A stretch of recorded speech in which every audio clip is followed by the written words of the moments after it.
A noite parecia comum. O vento passava leve entre as árvores e tudo estava em silêncio. Aquele tipo de silêncio que faz parecer que nada no mundo pode dar errado. Até o primeiro grito. Não foi alto no começo, mas foi suficiente. Depois vieram outros, muitos. O som de passos correndo, madeira quebrando, o estalo seco do fogo começando a consumir as primeiras casas. Em poucos segundos, o que era paz virou desespero. Homens armados surgiam da escuridão com uma precisão assustadora. Eles sabiam exatamente o que estavam fazendo. Não era caos para eles, era método. Pessoas eram puxadas para fora, crianças arrancadas dos braços das mães, gritos sendo interrompidos à força. E no meio de tudo isso, ele corria. Não para fugir, mas para encontrar sua família. Chamava pelo nome da mãe, do irmão, de qualquer um que pudesse responder. Mas ninguém respondia, porque naquele momento, o mundo dele já tinha acabado. Historiadores descrevem esse tipo de ataque como parte estruturada do sistema do tráfico atlântico, onde comunidades inteiras eram destruídas em questão de minutos. E então aconteceu. Uma mão o puxou com força. Cordas apertaram seus braços. E, sem entender, ele foi levado. Se essa história já te impactou logo no começo, deixa seu like. Isso precisa ser lembrado. Antes daquela noite, ele era livre. Não era riqueza, não era poder. Era algo mais simples e muito mais importante. Pertencer. Todas as manhãs tinham o mesmo ritmo. O chamado da mãe, firme e familiar.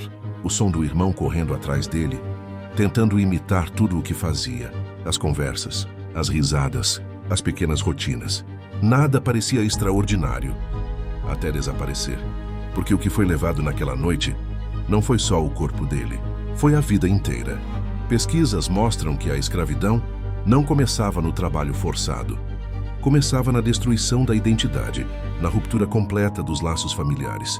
E o mais cruel não era apenas a separação, era a ausência de respostas. Ele não sabia onde estavam, se estavam vivos, se estavam sofrendo ou se já tinham desaparecido para sempre. Enquanto caminhava, preso entre desconhecidos, ele olhava ao redor, tentando encontrar algo familiar. Um rosto, um olhar, qualquer sinal de que não estava sozinho. Mas o que ele encontrou foi silêncio e vazio. Agora me diz, você acha que alguém consegue continuar sendo quem era depois de perder tudo assim? Comenta aqui. A caminhada começou sem explicações. Eles foram amarrados uns aos outros, formando uma fila que parecia não ter fim.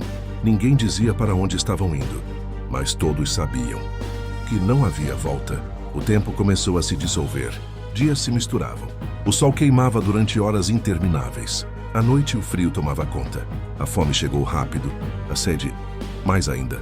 E o cansaço se transformou em algo constante, como se o corpo já não pertencesse mais a eles. A corrente continuava. Estudos mostram que muitos não sobreviviam a esse trajeto até a costa, morrendo antes mesmo de chegar ao destino final. E ele começou a perceber algo. Não era só o corpo que estava sendo levado. Era tudo. As memórias começaram a ficar distantes. O rosto da mãe já não vinha com tanta clareza. A voz do irmão começava a desaparecer. E isso doía mais do que qualquer ferida, porque naquele momento ele entendeu. Se esquecesse, perderia tudo de vez. Se essa história está te prendendo, se inscreve agora, porque o que vem depois é ainda mais pesado. Então, um dia, o caminho terminou. E pela primeira vez, ele viu o mar. Mas não era liberdade, era medo. Navios enormes dominavam o horizonte, imóveis, esperando. Pessoas eram empurradas para dentro deles, como se não fossem humanas. Ali as separações aconteceram novamente, de forma definitiva. Mães de um lado, filhos de outro. Sem explicação, sem despedida.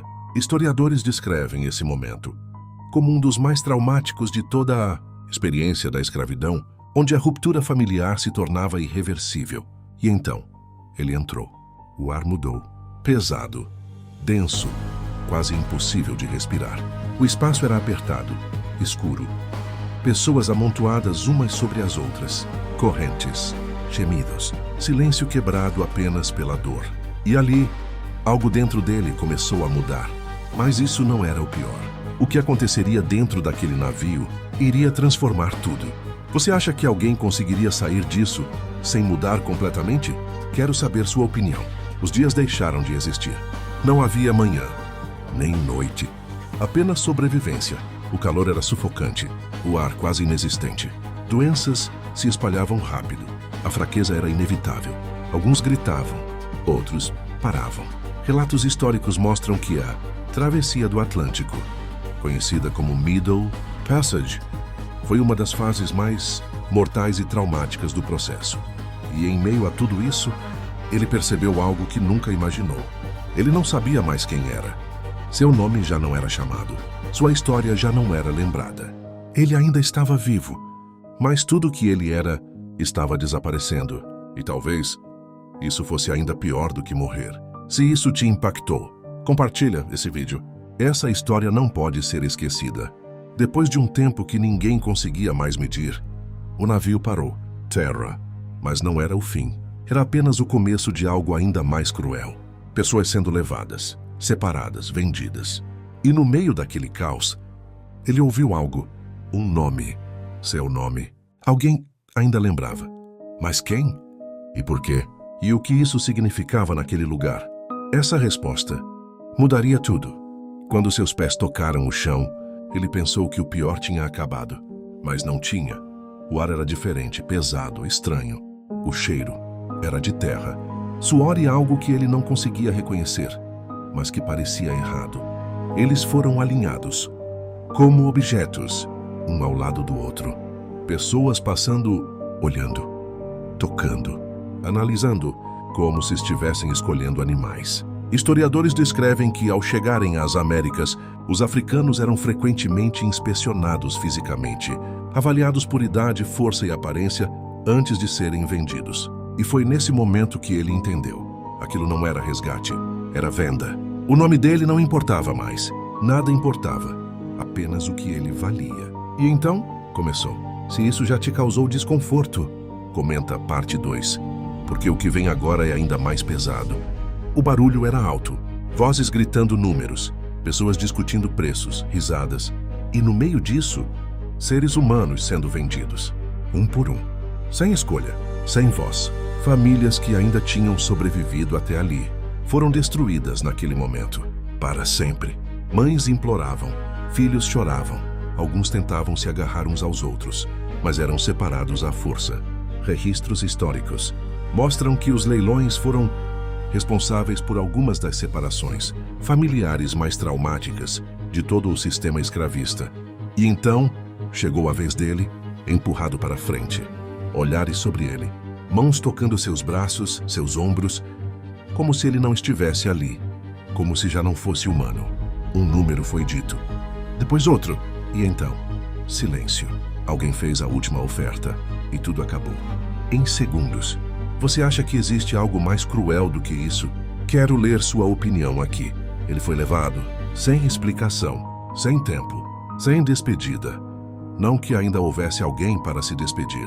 A viagem foi curta, mas suficiente para perceber que tudo estava mudando de novo. O ambiente era diferente. Campos abertos, terras extensas. E ao fundo, uma grande casa. A plantação. Ao chegar, ninguém perguntou seu nome. Ninguém quis saber sua história. Ele recebeu ordens, diretas, secas, como se aquilo fosse normal, como se ele sempre tivesse pertencido ali. Pesquisas indicam que, ao chegar às plantações, os escravizados eram rapidamente inseridos em rotinas de trabalho, muitas vezes sem qualquer adaptação ou recuperação após a travessia. E naquele momento, algo ficou claro. Ele não era mais uma pessoa naquele lugar. Era a propriedade. Isso mudava tudo. Se você está sentindo essa história, se inscreve, porque o próximo episódio vai te prender ainda mais. O sol ainda nem tinha nascido. Quando ele foi acordado, sem explicação, sem descanso, sem escolha. O trabalho começou antes mesmo do corpo estar pronto.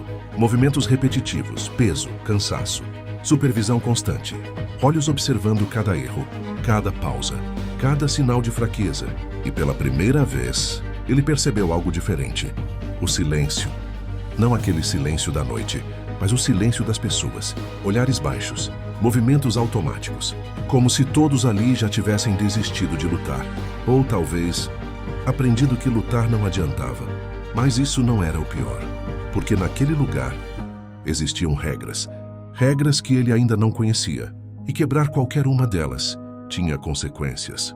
E quando ele descobriu isso, já era tarde demais. Naquela noite, depois do primeiro dia, ele tentou lembrar do rosto da mãe, da voz do irmão, do lugar de onde veio, mas algo estranho aconteceu. As memórias estavam começando a desaparecer, como se aquele lugar estivesse apagando tudo. E então, um homem se aproximou, olhou diretamente para ele e disse algo baixo: "Você precisa aprender rápido, ou não vai sobreviver aqui." Mas havia algo estranho naquele olhar. Não era ameaça, era aviso. E talvez a única chance, porque no próximo episódio ele vai descobrir uma regra que ninguém ousa quebrar. E alguém vai tentar. Se inscreve agora, porque o que vem depois muda tudo.